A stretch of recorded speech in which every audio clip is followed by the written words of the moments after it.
우리의 더럽고 추악한 세상 진들을 예수 그리스도의 십자가 앞에 내려놓았사오니 주님께서 소멸하여 주시고 오직 푯띠를 향하여 달려가는 온전하고 순전한 믿음으로 변화되기를 원합니다.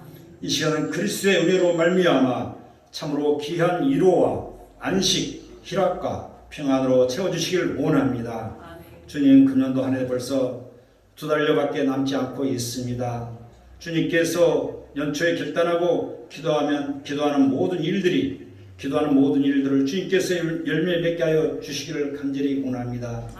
이 한 주간도 주님께서 들어주시고 지켜 보호해 주시사 주님의 권능과 권세로 승리하는 한 주가 되게 하여 주시고 또한 역사가 넘치는 앞으로의 모든 삶이 되게 주님 우리 모두를 도와 주시옵소서.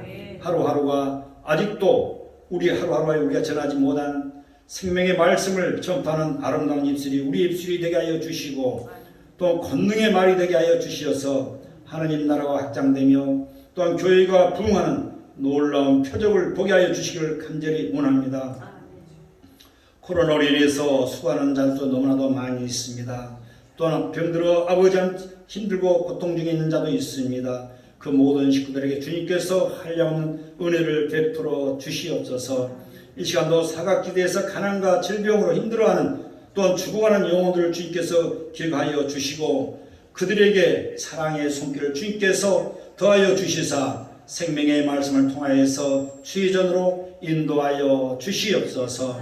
이 나라의 인종을 주님께서 불쌍히 여겨 주시옵소서. 이제 대선을 앞두고 양당이 너무나도 어려운 가운데 있습니다. 우리 국민들이 올바른 아버지 정자를 선택하여서 앞으로 이 나라가 정말로 세계 선진국 강대국 대열에 들어서는 이 나라가 되게 하여 주시고 또 훌륭한 지도자를 선택하여서 정말로 그들이 그 모든 이정자들이 하나님을 두려워하며 하나님께 영광 돌리며 이 나라를 아름답게 이끌어갈 수 있는 귀한 이정자들이 선택되게 주님 도와 주시옵소서. 모두가 그들의 자신의 들불을 보게 하여 주셔서 겸손히 무릎 꿇게 하여 주시고 또한 자신들의 이익이 아닌 국민들의 공고와 아픔을 돌아보며 그들이 정말로 나라와 민족을 이해하는 모든 이정자들에게 주님 도와 주시옵소서. 또한 남북관계로 전쟁의 공포가 사라지지 않는 가운데 있습니다. 모두가 평화 가운데 주님께서 붙들어 주시고 이 나라가 어서속히 남북이 통일되는 그날이 어서속히 올 수 있도록 하나님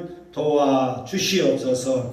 이 시간 오늘도 강단에 서주신 목사님 주님께서 기억하여 주시고 성령 하나님의 기름 부음이 충만케 하시며 권능과 권세의 입술로 생명의 말씀을 선포할 때마다 기도하는 모든 성도들이 기도 제목이 형통하게 주님께 이루어지게 도와 주시옵소서. 모든 문제가 확실히 해결되게 하여 주시며 아멘으로 하다마는 자마다 이로부터 축복이 넘치고 차고 넘치는 놀라운 은총이 시간 임하게 하여 주시옵소서. 오랫동안 또한 투병 중인 우리 권사님 주님께 돌봐 주시고 또한 건강치 못해 스스로 치료 중인 모든 식구들 주님의 피 흘린 손으로 어루만져 주셔서 정말로 앞으로 다가오는 모든 삶 속에 모두가 건강한 몸으로서 하나님께 영광 돌리기를 간절히 원합니다.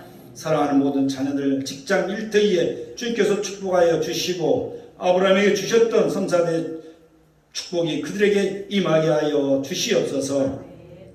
우리 또한 모든 식구들 너무나도 환자들이 많이 있습니다. 노년에 계시기 때문에 우리 강육교회 모든 성도들 주님께서 붙들어 주시고 각자 아픈 상처 아버지 모든 분마다 주님의 표현을 손으로 어루만져 주시사 어서속히 쾌형을 얻어서 모든 삶이 기쁨과 평안이 넘치는 아름다운 삶을 누릴 수 있도록 주님 도와 주시옵소서. 또한 모든 자녀들이 믿음으로 살아가게 하여 주시옵소서. 오직 의인은 믿음으로 말미암아 살리라고 말씀하셨듯이 우리 모두도 믿음으로 승리하며 또 믿음으로 살아갈 때 부끄러움 없이 주님을 닮아가는 삶이 되게 하시며 또한 믿음의 삶은 순례자의 삶이라고 하였습니다. 우리 모두가 분명한 목적지를 향해서 가는 순례자의 삶을 살아가는데 모두가 하나님의 음성을 쫓아 전진해 나가는 가치 있는 삶이 되게 주님 도와 주시옵소서.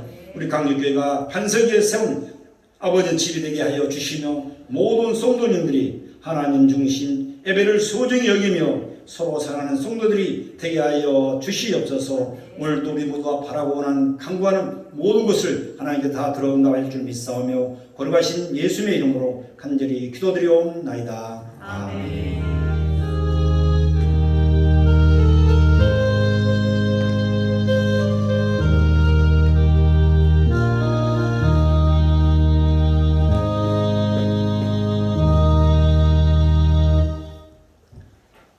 이어서 야훼 하나님께서 우리에게 주시는 축복의 말씀 보겠습니다. 신약성경 요한복음 10장 7절로 17절까지 말씀입니다. 제 성경책 신약성경 163쪽입니다. 요한복음 10장 7절로 17절까지 제가 먼저 봉독합니다. 돌아가면서 함께 읽고 마지막 절 함께 봉독에 올리도록 하겠습니다. 7절 그러므로 예수께서 다시 이르시되 내가 진실로 진실로 너에게 말하노니 나는 양의 문이라. 나보다 먼저 온 자는 다 절도요 강도니 양들이 듣지 아니하였느니라. 내가 문이니 누구든지 나로 말미암아 들어가면 구원을 얻고 또 들어가며 나오며 꼴을 얻으리라. 오는 것은 도적질하고 죽이고 멸망시키려는 것뿐이요 내가 온 것은 양으로 생명을 얻게 하고 또 풍성히 얻게 하려는 것이라. 나는 선한 목자라. 선한 목자는 양들을 위하여 목숨을 버리거니와 목자도 아니요 양도 제 양이 아니라 이리가 오는 것을 보면 양을 버리고 달아나니 이리가 양을 늑탈하고 또 해치느니라. 달아나는 것은 저가 사꾼인 까닭에 양을 돌아보지 아니함이나 나는 선한 목자라. 내가 내 양을 알고 나도 나를 아는 것이 아버지께서 나를 아시고 내가 아버지를 아는 것 같이 나는 양을 위하여 목숨을 버리노라. 이에 들지 아니한 다른 양들이 내게 있어 내가 인도하여야 할 터이니 저희도 내 음성을 듣고 한 무리가 되어 한 목자에게 있으리라. 17절 함께 읽겠습니다. 아버지께서 나를 아시는 것은 내가 다시 목숨을 얻기 위하여 목숨을 버립니다. 아멘. 할렐루야. 참 좋으신 아버지 하나님 은혜 감사합니다. 한 주간도 하나님 은혜 가운데 지켜주셨다가 이렇게 복된 날 주셔서 아버지 앞에 나와서 마음껏 주님을 부르게 하시고 찬송하게 하시고 또 주의 말씀, 생명의 말씀을 듣게 하시니 감사합니다. 오늘 부족한 점 하나님의 말씀을 대언고자 합니다. 성령께서 도와주시고 함께하여 주옵소서. 이 시간 성령님 모시고 인정하고 환영합니다. 충만하게 임재하옵소서. 예배의 시종을 아버지께 부탁드리며 예수님의 이름으로 감사드리며 기도드리옵나이다. 아멘. 할렐루야. 우리 옆 사람의 사랑합니다. 주님의 이름으로 사랑합니다. 당신은 하나님이 보시기에 두고 보기에도 귀한 사람입니다. 복된 사람입니다. 복덩어리입니다. 할렐루야. 믿으시지요? 이 시간 주님의 은혜가 저와 여러분 가운데 충만하게 임재하시기를 주님의 이름으로 축복합니다. 오늘은 계속해서 요한복음 9장 이어서 요한복음 10장 말씀을 가지고 함께 은혜를 나누려고 합니다. 이 요한복음 10장은 1장부터 9장까지 이야기를 모두 종합해서 결론적으로 얘기하고 있습니다. 그런 의미에서 이 요한복음 10장은 너무나도 중요한 장이기도 합니다. 이 10장의 주제는 한마디로 얘기하면 거짓 목자, 사꾼 목자와 참 목자에 대해서 말씀하고 있습니다. 그러니까 참 목자는 누가 진짜 참 목자인가? 진짜 목자인가? 또 가짜 목사, 진짜 목자는 또 사꾼 목자는 어떤 자가 정말 사꾼 목자인가 가짜 목자인가 하는 것입니다. 요한복음 1장은 말씀이 육신되어서 이 땅에 오신 예수님을 말씀하고 있다면, 이 요한복음 2장은 물이 변하여 포도주가 되는 것을 보면서 하나님의 말씀이 능력이다, 예수님의 말씀이 능력이라고 말씀하고 있습니다. 창세기 1장에 보면은 예수님께서 말씀이 떨어지자 물이 하나님께서 말씀으로 천지 세상을 창조하셨죠. 요한복음 2장에 보면 예수님께서 말씀이 떨어지자 물이 변하여 포도주가 되는 놀라운 역사가 일어납니다. 그런데 요한복음 3장에 보니까 이 장은 물과 성령으로 거듭나야 하나님의 말씀이 육신되어 이 땅 가운데 오신 예수님이 누구신가, 예수님이 메시아인가를 알 수 있고 볼 수 있다라고 말씀합니다. 또 4장에서는 사마리아의 여인이 나오는데 그 여인은 많은 사람의 지탄을 받는 여인이었으나 예수님을 만나서 큰 복을 받았지요. 영적인 눈이 떠지니까 어떻게 돼요? 이분이 메시아구나. 내가 메시아를 보았다. 메시아를 보았다 하면서 마을 동네로 내려가가지고 와보라 하면서 이 복음의 나팔수가 되지요. 그리스도의 복음의 나팔수가 되는 겁니다. 그 다음에 요한복음 5장은 베데스다 연못에서 병자를 구원하는 장면이 나옵니다. 이 38년 된 병자가 예수님을 만나서 놀랍게 구원을 받습니다. 사람으로는 도저히 해결할 수 없는 문제였는데, 그런데 예수님을 만나니까 그 어려운 문제들이 해결되더라는 것입니다. 즉 예수님이 구세주라는 것입니다. 예수님이 구원자라는 것입니다. 6장에서는 예수님께서 기적을 행하시는 하나님이시라는 걸 우리에게 말씀하고 있는 것이죠. 예수님께서 오병이의 기적과 무리를 걸으시면서 놀라운 일을 행하시는 하나님이라는 것을 우리에게 말씀하고 있는 것입니다. 이어서 요한복음 7장은 유아 대리에서 대조해서 하나님과 연합되지 못한 자들에 대해서 집중적으로 얘기하고 있습니다. 하나님과 연합되지 못한 자들은 영적인 눈을 떼지 못하고 하나님이 누구신지, 예수님이 누구신지를 알지 못한다는 것을 요한복음 7장에서 말씀하고 있습니다. 다음 8장에서는 하나님은 사랑이시라. 가늠하다가 현장에서 잡힌 여인의 허물을 덮어주는 그 예수님의 그 그리스도의 그 사랑, 예수님이 사랑의 본체다, 사랑의 원형이라는 것을 이 8장에서 말씀하고 있습니다. 사랑하는 성도 여러분, 이 세상에서 가장 큰 능력이 뭘까요? 가장 큰 능력은 남의 허물을 덮어주는 능력입니다. 남의 허물을 덮어주는 능력이 세상에서 가장 큰 능력이라고. 그걸 또 다른 말로 하면 사랑이라고 말하는 것입니다. 하나님은 사랑이시라. 또한 예수님도 사랑이십니다. 하나님께서 우리에게 베푸신 그 사랑은, 예수님께서 우리를 가장 사랑하는 증거는 예수 십자가의 그 사랑으로 우리의 허물과 죄악을 덮어주셨다는 것입니다. 이걸 긍휼이라고 성경은 우리에게 말씀하고 있습니다. 9장에서는요, 나면서부터 눈이 보이지 않는 소경에 대해서 말씀하고 있습니다. 그것은 바로 우리와 저와 여러분을 비유로 상징적으로 말하고 있는 것이죠. 우리 모두가 아담의 후손이기 때문에 영적인 눈을 잃어버리고 소경된 우리가 예수 그리스도를 만나서 눈이 활짝 열렸듯이 이 소경이 하나님의 말씀에 순종함으로 그가 실로암 못에 가서 씻고 그 눈이 밝아졌다라고 얘기하는 것입니다.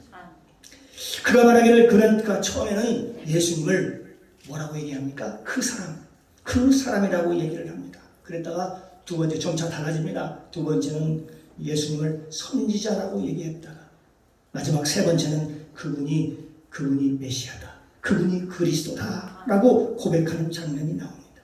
그러니까 그 사람이 영적인 눈을 뜨고서야 비로소 예수님이 그리스도이라는 것을 고백하는 그런 놀라운 장면이 요한복음 9장에 나오는 것입니다. 그 다음에 오늘 10장입니다. 10장에서는 예수님이 과연 누구신가?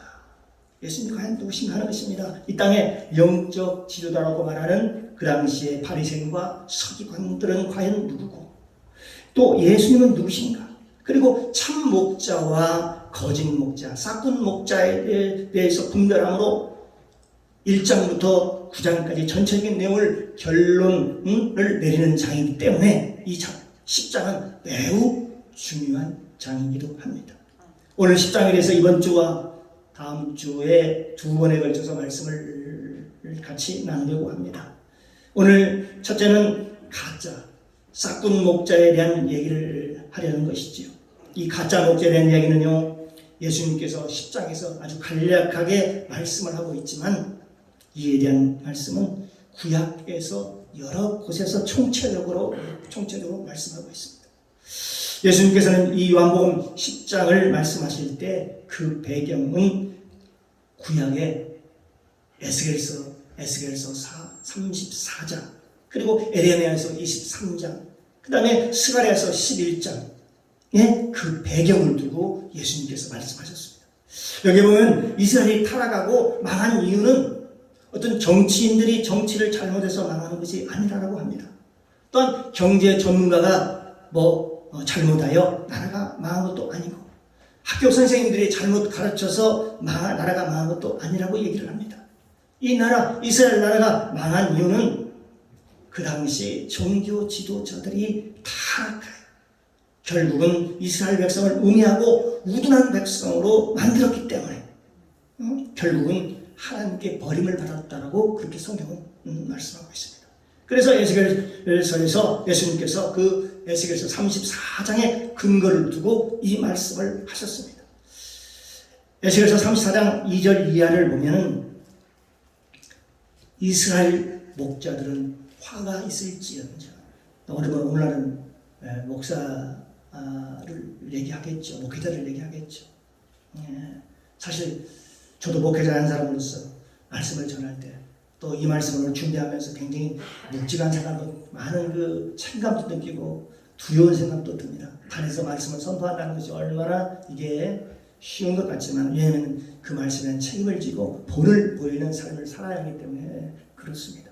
오늘도 이 목자들에게 얘기를 합니다. 이스라엘 목자들은 화가 있을지언정. 목자들이 양의 무리를 먹이는 것이 마땅치 않냐. 당연히 목자는 양의 꼴을 잘 먹여야 되잖아요. 너희는 양의 무리를 먹이지 아니하는도다. 목자가 없으므로 그들이 흩어져서 모든 들짐승들의 밥이 되었도다. 내 양무리가 온 지면에 흩어졌을 때 찾고 찾는 자가 없었도다. 그러므로 목자들아, 여호와의 말씀을 들을지어다. 내 양의 무리가 노략거리가 되고 모든 들짐승들의 밥이 된 것은 목자가 없습니다. 내 목자들이 내 양을 찾지 아니하고 자기만 먹이고 내 양의 무리를 먹이지 아니하였도다. 꼴을 제대로, 하나님의 말씀을 제대로 먹이지 못해서 백성들이 우매해가지고 결국은요, 하나님을 떠나서 이스라엘 나라가 망했다라고 지금 얘기하고 있는 것입니다. 한마디로 그 당시 목자들이 양을 돌보지 아니하였다라고 말씀하고 있습니다. 하지만 예수님께서는 양떼를 그대로 내버려 두지 아니하고 방치하지 아니하신다라고 말씀하고 있습니다. 오늘도 목자들이 어떻게 목회를 하는지 예수님께서 불꽃까지 오늘도 지켜보고 계십니다. 하나님께서는 오래 참으시고 기다리지만 나중에는 결코 예수님이 그냥 내버려 두지 않겠다라고 여기 본문에 말씀하고 있는 것입니다. 그런데 가짜 목자들이 어떻게 사역을 하는가, 이게 구체적으로 나와 있는 성경이 있는데 구약 에레미야서 23장입니다. 23장 1절에 보면 이 선지자들은 내가 하나님이 보내지 아니하였어도 다름질하며 내가 그들에게 이르지 아니하였어도 예언하였음즉 이라고 말씀하고 있습니다. 이 말씀은 하나님의 종들이 하나님의 부르심을 받지 않고 하나님께서 말씀하시지도 않았는데도 불구하고 자기 스스로 하나님이 종이 되었다는 겁니다. 그러니까 이에 대한 책임을 나중에 누가 지는가 보니까 성경에 보니까요. 결국은 자기가 지더라. 목자들이 책임을 지더라는 겁니다. 그런 의미에서 참 이 목자들이 책임하는 게 무엇보다도 중요하지요. 주의 종 하나를 잘못 키우는 것이 얼마나 큰 죄인인가를 성경은 우리에게 말씀하고 있는 것입니다. 왜냐하면 그 중 한 사람, 주의 종 한 사람이 잘못되면 수많은 사람들을 죽이게 됩니다. 성도 한 사람은 끝나지만은 목회라는 단에서 선포된 그 말 한마디가 어떠냐에 따라서, 어떤 말씀을 전하냐에 따라서, 진짜 생명의 말씀을 전하냐 그렇지 못하냐에 따라서 많은 생명을 죽이기도 하고 살리기도 하기 때문에 그렇습니다. 그들이 말씀을 전한다고 하고 또 기도를 한다고 하는데 다른 얘기를 한다는 거예요. 단에서 다른 얘기를 한다는 거예요. 하나님의 말씀을 전하지 않고, 하나님께서 보내지 않았는데 달려가고, 하나님께서 말씀하지 않았는데 예언하고 꿈을 꾸고 얘기한다는 거죠. 여러분, 오늘날 현대 수많은 문제들이 어디에서 나오느냐 보니까 일반 성도들에게서 나오는 게 거의 많지 않다라고 합니다. 어떤 성도가 교회에서 영적인 것을 흐려놓았다 그런 것은 거의 많지 않다는 거죠. 대부분이 주의 종들이 영적인 문제를 다 흐려놓았다는 거죠. 그러니까 제대로 전했으면 백성들이 변해서, 하나님의 백성들이 변해서 하나님의 나라를 위하여 살고 그의 나라와 그의 의를 구할 텐데 그렇지 못한다는 것이죠. 그게 다 주의 종들의 책임이라는 것이죠. 그의 주의 종들을 보면은 타락한 주의 종들도 있고, 하나님께 부름받지 않았음에도 불구하고 하나님께서 말씀하지 않았는데 그걸 말했다라고 얘기하면서 예언하는 자들이 있더라는 것입니다. 그런데 구약에서는 뭐라고 얘기를 하냐, 그들을 향해서 그들을 때려 죽이라, 아주 잔혹하게 얘기합니다. 아주 강하게 얘기합니다. 돌로 쳐 죽이라고까지 얘기를 합니다. 왜냐하면 그것은 너무나도 위험하기 때문에 그렇겠지. 주의 종 한 사람이 타락하면 엄청난 파장이 일어나기 때문에 그렇겠지. 내가 보내지 않았어도 너희가 다름질하였고, 내가 말하지 않아서도 너희가 예언하는도다. 자기 멋대로 예언한다는 것이죠. 에레미야 23장 25절 이하에 보면 거짓을 예언하는 선지자들의 말에 뭐라고 얘기하면 내가 몽사를 얻었다. 그것은 좀 어려운 말이죠. 내가 꿈을 꾸었다. 그렇게 얘기하면서 꿈 얘기를 하면서 예언을 한다는 것입니다. 그렇게 얘기를 한다는 겁니다. 그러니까 예언을 한답시고 예언을 하고 꿈을 꾸었다고 얘기하고 지금 수많은 데서 영적인 걸 흐려놓고 백성들을 무너뜨리는 경우를 많이 보게 됩니다. 이런 문제가 요즘만 있었던 게 아니고 그 당시에도 그랬다는 것입니다. 그러니까 시대가 타락할 때마다 이런 징조가 많이 나타났다는 거지요. 어떻게 보면 오늘날도 마찬가지예요. 성도들 문제가 아니라 사실은 주의 종의 문제가 더 크다라고 보는 것입니다. 네. 왜냐하면 이 싹군 목자들, 거짓 목자들은 하나님을 모르는 사람들이라는 겁니다. 이 사람들은 하나님께서 부르심을 받지 않았기 때문에 하나님이 누군지도 모르고 하나님의 회에, 하나님의 모임에 들어갈 수도 없다라고 얘기를 하는 것입니다. 사랑하는 성도 여러분, 매일매일요 저와 여러분 한 사람을 놓고 예수님이 하나님께서 회의하는 것을 아십니까? 저와 여러분 한 사람을 놓고 예수님께서요 매일 회의를 하신다. 이건 제 얘기가 아닙니다. 여기 보면 천사들 여러 명을 데리고 회의를 합니다. 이게 역대하 18장에 있습니다. 그 내용을 보면 참 재밌습니다. 아합이라는 한 왕이 있었습니다. 그는 한 집마다 하나님께 하여튼 못된 짓을 다 하는 하는 자였습니다. 그는 이세벨이라는 그 여인을 아내로 맞이하였죠. 그 이세벨은요 시돈과 바알의 왕의 그 딸이었습니다. 그는 그를 아내로 얻고서 교회 앞에 불상을 세우고 아주 못된 일하는 다 너무나 하는 거예요. 그래서 하나님께서 계속 지켜보고 있다가 봐주다 하다 못해서 어느 날 하나님께서 천사를 데리고요 회의를 하게 하는 겁니다. 회의를 하는데 하나님 이럽니다. 아합을 내가 죽여야겠다. 이제 아합의 인생을 내가 끝내야 되겠다. 그렇게 얘기를 합니다. 그러면서 천사들에게 물어봅니다. 어떻게 하면 어떻게 끝냈으면 좋겠느냐 그렇게 물으니까 이 천사 그때 참석했던 저 천사들이 천사들이 손을 들고서 자기들의 여러 얘기를 합니다. 가만히 하나님이 듣고 계시다가 한 천사가 얘기하는 거예요.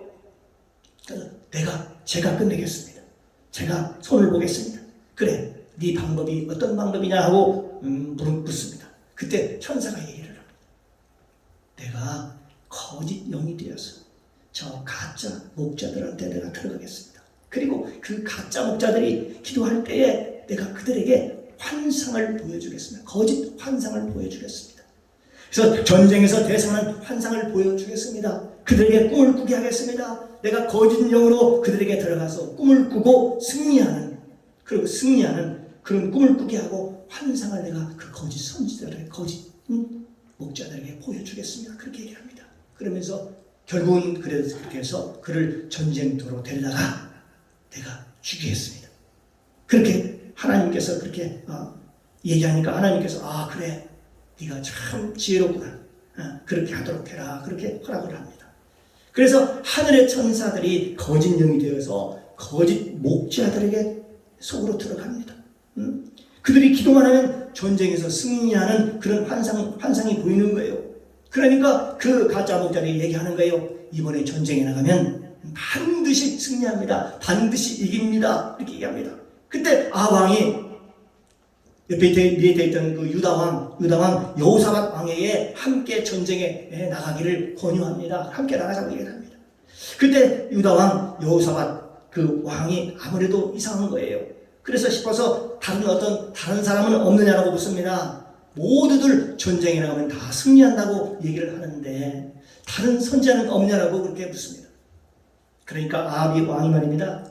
얘기를 합니다. 이 미가야라는 선지자가 있기는 한데 말입니다. 그래서 좀 뒤끝을 흐립니다.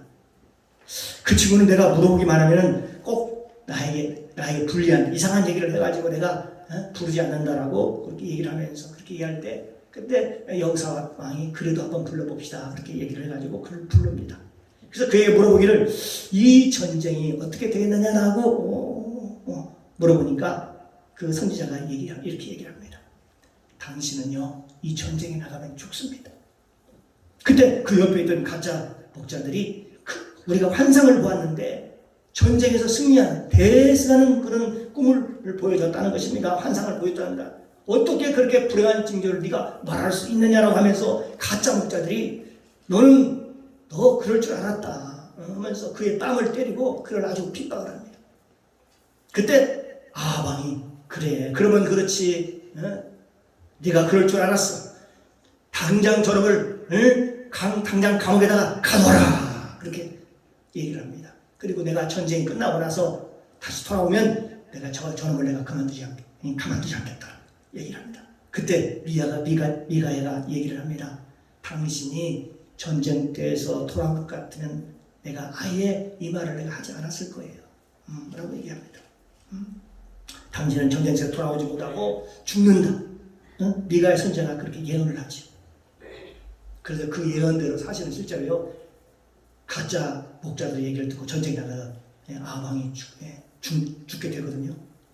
여기 에레미야 23장 22절에도 이와 똑같은 얘기를 또 하고 있습니다.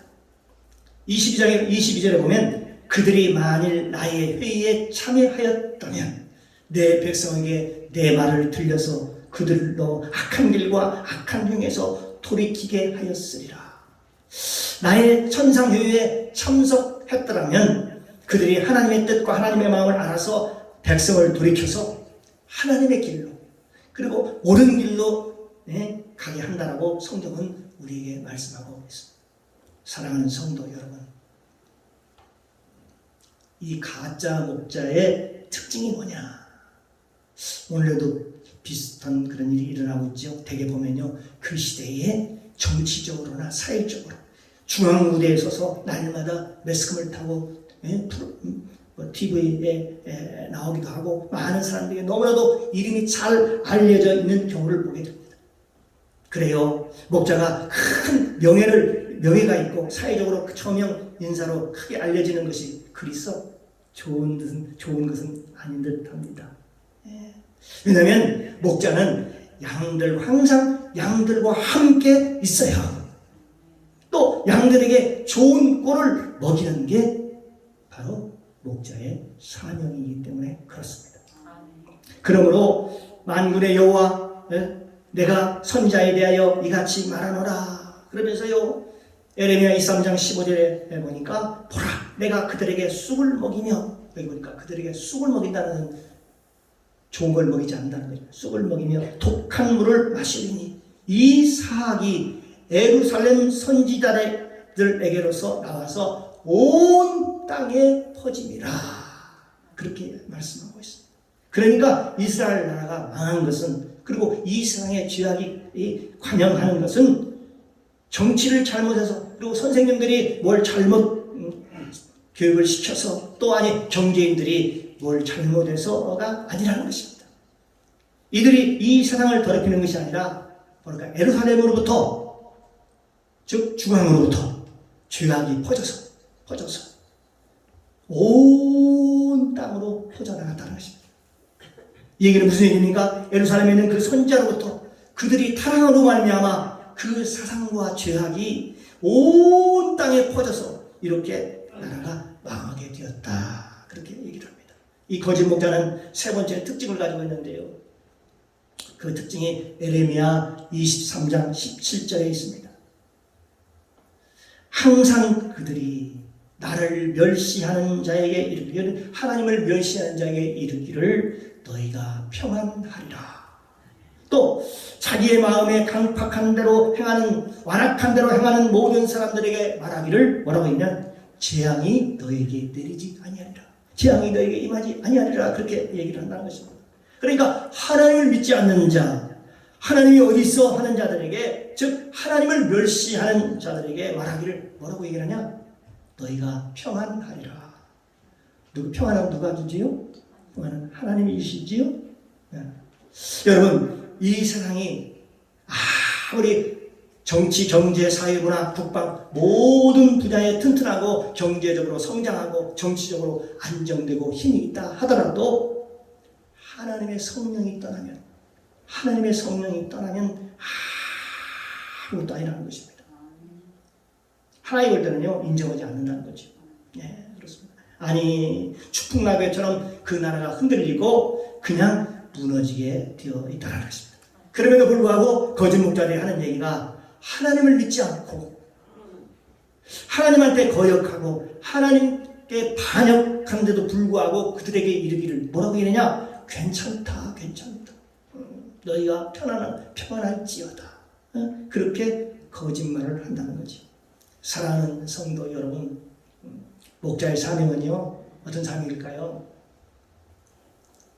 하나님의 말씀, 여호와의 말씀을 그대로 하나님 주시는 받아가지고요 그대로 대언하는 자입니다. 그 이상도 그 이하도 아닙니다.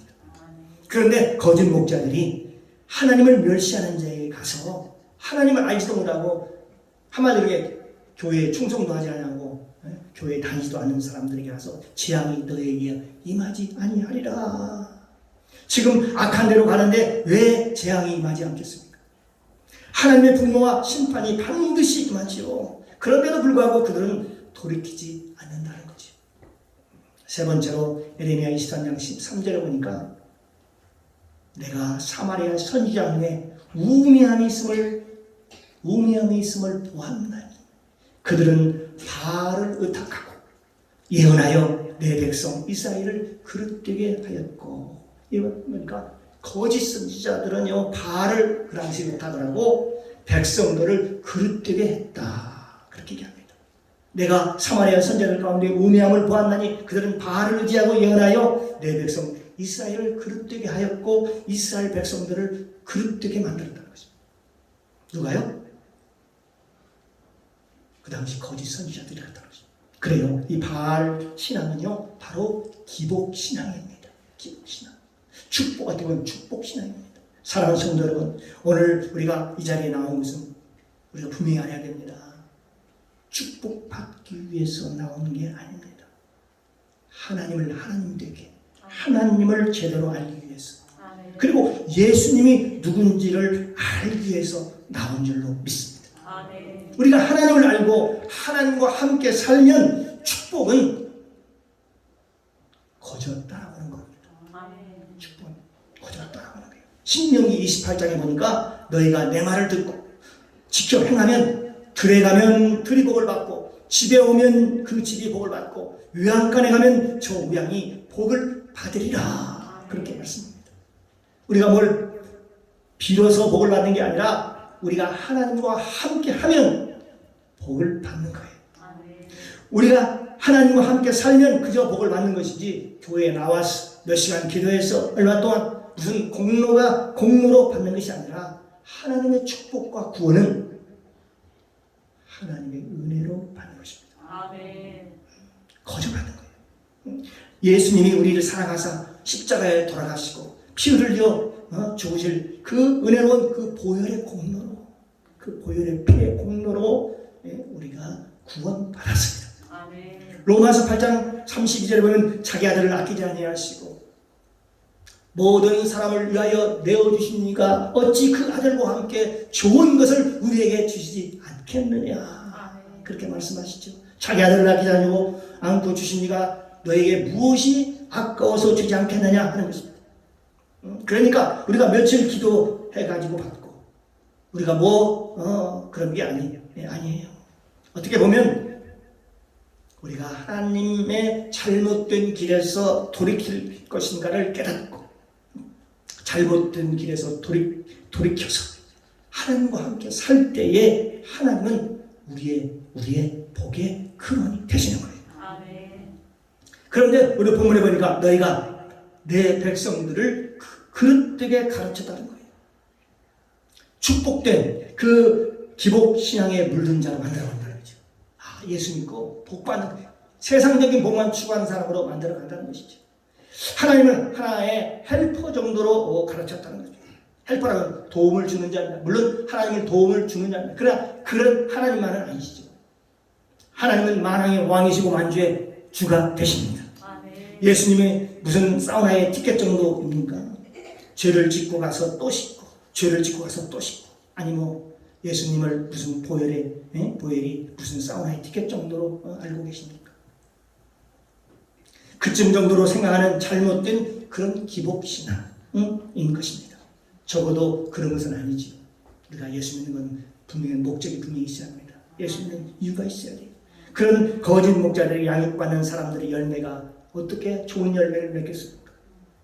예레미야 23장 14절에 보니까 분명히 얘기하고 있습니다. 내가 예루살렘 선지자 중에 가증한 일이 있음을 보았나니 하면서요. 그들은 다 내 앞에서 소돔 사람과 다름이 없고 그 거민은 고모라 사람과 다름이 없느니라 라고 말씀하고 있습니다. 그들은요 그동안 설교도 많이 듣고 그 가운데 은혜도 받았으나 변화가 없으며 열매가 없고 자기 마음대로 자기 뜻대로 술 취하고 방탕하고 이 세상의 죄악의 열매가 가득하다는 것이죠. 그들의 설교를 듣고 변화될 리가 없지요. 그들의 말씀을 듣고 사람이 열매를 맺을 수가 없지요. 왜 그럴까요? 왜 열매를 맺을 수 없을까요? 너희가 바알을 의지해서 예언을 하는데, 그러니까 하나님부터 받아서 하는 것이 아니라 바알을 의지해서 예언을 하는데 어떻게 열매를 맺겠느냐, 어떻게 너희가 변화가 되겠느냐 하는 것이죠. 그건 불가능하다는 얘기입니다. 그러면서 말하기를 그 악에서 돌이킴이 없고 결국은 소돔과 고모라와 다름이 없더라고 말씀하는 것입니다. 이 말은 결국 하나님의 진노의 백성이 될 수밖에 없다. 거짓 목자에서 같이 말하면요 결국 이렇게 된다는 거예요. 그 열매가 진노의 열매를 맺을 수밖에 없다. 그렇게 말씀합니다. 그러므로 이들은 세상과 쉽게 타협하고 그 입장이 어려워지고 곤란스러우면요 거기서 그 자리에 피해버립니다. 도망가 버린다는 것입니다. 그것이 요한복음 10장 12절 이하에 있지요. 싹꾼은 목자입니다. 싹꾼은 목자도 참 목자도 아니요 양도 제한이 아니라 이리가 오는 것을 보면 양을 버리고 달아나라. 이리가 양을 득탈하고 또 해치느니라. 그렇습니다.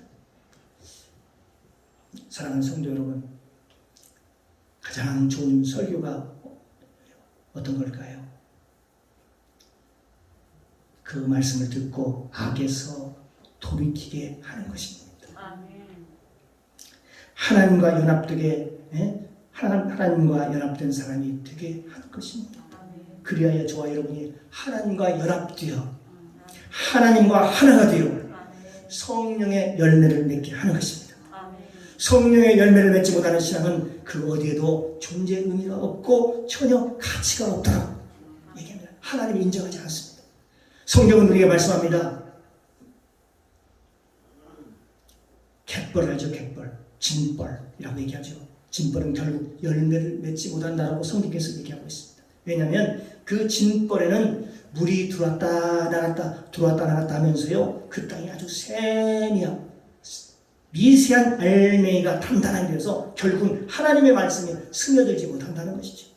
그래서 이 진벌은 소성하지 못한다, 그렇게 얘기를 합니다. 그래서 물이 들락달락 하면서요, 아주 뻘이 단단해져가지고 거기에는 아무런 열매를 맺지 못한다라고 얘기하고 있습니다. 이와 같이 단단히 굳어버린 진벌처럼 말입니다. 우리 마음이 나중에는 우리의 마음의 밭이 단단해서 길가밭이 된다라고 말씀하고 있습니다. 우리밭이 길가밭이 되어버리면 어떻게 열매를 맺지 못하는 것이죠. 이걸 성경에서는요, 뭐라고 얘기합니까?